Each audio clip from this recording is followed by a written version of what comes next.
കനത്ത ചൂടിൽ സംസ്ഥാനത്ത് വൈദ്യുതി ഉപഭോഗത്തിൽ വർധന. ഇന്നലത്തെ വൈദ്യുതി ഉപയോഗം 113.4 ദശലക്ഷം യൂണിറ്റാണ്. ഈ മാസത്തെ ഏറ്റവും ഉയർന്ന ഉപഭോഗമാണ് ഇത്. അലക്സറ മുഹമ്മദ് ഉണ്ട് വിവരങ്ങളുമായി. അലക്സ്, വലിയ പ്രതിസന്ധി മുന്നിൽ കാണുന്നുണ്ട് എന്ന് KSEB നേരത്തെ തന്നെ ഈ വൈദ്യുതി ഉപയോഗം കൂടുന്ന ഘട്ടത്തിൽ പറഞ്ഞിരുന്നു. സ്ഥിതി കൂടുതൽ വഷളാവുകയാണോ? എന്താണ് വിവരങ്ങൾ? അങ്ങനെ തന്നെ കരുതേണ്ടി വരും. അതായത് സംസ്ഥാനത്ത് അതികഠിനമായ ചൂട് തുടരുകയാണ്. ഇതിന്റെ പശ്ചാത്തലത്തിൽ പ്രതിദിന വൈദ്യുത ഉപഭോഗത്തിന്റെ തോതും വർദ്ധിക്കുകയാണ്. ഇന്നലത്തെ നിരക്കാണ് ഇപ്പോൾ പുറത്തു വരുന്നത്. അത് എത്രത്തോളമാണെന്നുള്ളതാണ് പുറത്തു വരുന്നത്.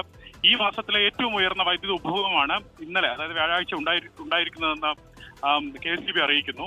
ഇന്നലത്തെ വൈദ്യുത ഉപഭോഗം 113.4 ദശലക്ഷം യൂണിറ്റ് ആണ്. വൈകുന്നേരത്തെ വൈദ്യുതി ആവശ്യകതയിലും വർധനവ് രേഖപ്പെടുത്തുന്നുണ്ട്. 5947 മെഗാവാട്ടായി വൈകുന്നേരത്തെ വൈദ്യുതി ഉപഭോഗം ഉയർന്നു എന്നാണ് ഇന്നലത്തെ കണക്കുകൾ തെളിയിക്കുന്നത്. സംസ്ഥാനത്തെ ഈ പ്രതിസന്ധി നേരിടുന്നതിന് വേണ്ടി KSEBയിൽ ഉന്നതതല യോഗം ചേരുന്നുണ്ട്. ഏത് തരത്തിൽ അത് നേരിടാമെന്നുള്ളതാണ് ആലോചിക്കുന്നത്.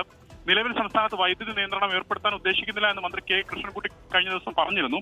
ആഭ്യന്തര ഉൽപാദനം വർദ്ധിപ്പിക്കാനാണ് സർക്കാർ ലക്ഷ്യമിടുന്നതെന്നാണ് പറയുന്നത്. പക്ഷേ ഈ ലോഡ് വർദ്ധിക്കുന്നത് മൂലം പ്രാദേശികമായുള്ള വൈദ്യുത തടസ്സങ്ങൾ ഉണ്ടാകാൻ സാധ്യത നിലനിൽക്കുന്നുണ്ട്. ഒപ്പം KSEB നൽകുന്ന നിർദ്ദേശം വൈകുന്നേരം 6 മുതൽ രാത്രി 11 മണി വരെ അമിതമായി വൈദ്യുതി ഉപയോഗിക്കുന്ന ഉപകരണങ്ങൾ, അതായത് washing machine, electric oven, pump സെറ്റുകൾ, AC തുടങ്ങിയവ പരമാവധി ഒഴിവാക്കി സഹകരിക്കണമെന്ന അഭ്യർത്ഥന KSEB മുന്നോട്ട് വെക്കുന്നുണ്ട്. സത്യത്തിൽ ഒരു പ്രതിസന്ധിയിലേക്ക് നീങ്ങുന്നു എന്നുള്ളത് പറയാം. എന്താണെങ്കിലും ഇന്ന് ചേരുന്ന അവലോകന യോഗത്തിൽ ഇതുമായി ബന്ധപ്പെട്ട കാര്യങ്ങൾ ചർച്ച ചെയ്യും.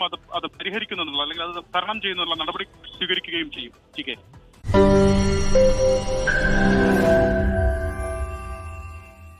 ലോകത്തെവിടെയായാലും ഏത് സമയത്തും 24 വാർത്തകളും ഓഗ്മെന്റഡ് റിയാലിറ്റി പാക്കേജുകളും എക്സ്പ്ലെയിനറുകളും വിശദമായി കാണാൻ ഞങ്ങളുടെ YouTube ചാനൽ നിങ്ങൾക്ക് സബ്സ്ക്രൈബ് ചെയ്യാം.